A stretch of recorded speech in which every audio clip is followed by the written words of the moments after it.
अर्धापूर नांदेड राष्ट्रीय महामार्गावर एका अज्ञात वाहनाने दुचाकीला दिलेल्या धडकेत 2 भाऊ गंभीर जखमी झाले। त्यातील राजू शिंदे या युवकाचा उपचारादरम्यान मृत्यू झाला असून त्याचा भाऊ असनाजी हा गंभीर जखमी झालाय। अपघाताच्या या घटनेने लोणी गावावर शोककळा पसरली आहे। नांदेडमध्ये श्री भगवान परशुराम यांची जयंती आज उत्साहात साजरी करण्यात आली आहे। या कार्यक्रमाला प्रमुख अतिथी म्हणून माजी मुख्यमंत्री अशोकराव चव्हाण यांनी हजेरी लावली। यावेळी बोलताना चव्हाण यांनी भगवान परशुराम यांचा पुतळा काबरानगर परिसरात उभारण्यासाठी सर्वतोपरी सहकार्य करण्याचे आश्वासन दिले।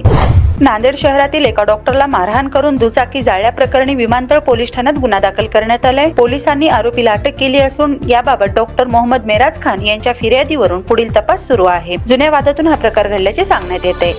नांदेडचे तापमान 44 अंशाच्या आसपास पोहोचले। त्यात जंगलातील पानवटे आटल्याने वन्य प्राण्यांचे पाण्यासाठी हाल होत आहेत। एप्रिल महिना संपत आला तरी अद्याप वन विभागाने याकडे लक्ष दिलेले नाही। कृत्रिम पानवटे तयार करून त्यात पाणी टाकावे अशी मागणी होते। दरम्यान पाण्याच्या शोधात वन्य प्राणी मानवी वस्तीकडे धाव घेताना दिसत आहेत। नांदेडमध्ये 17 वर्षाखालील मुला-मुलींच्या बास्केटबॉल स्पर्धेचे आयोजन करण्यात आले होते। या स्पर्धेत मुलांसह मुली मोठ्या संख्येने सहभागी झाले होते। नांदेड महापालिका आणि बास्केटबॉल अकॅडमीच्या वतीने विष्णुनगर भागात हे सामने घेण्यात आले।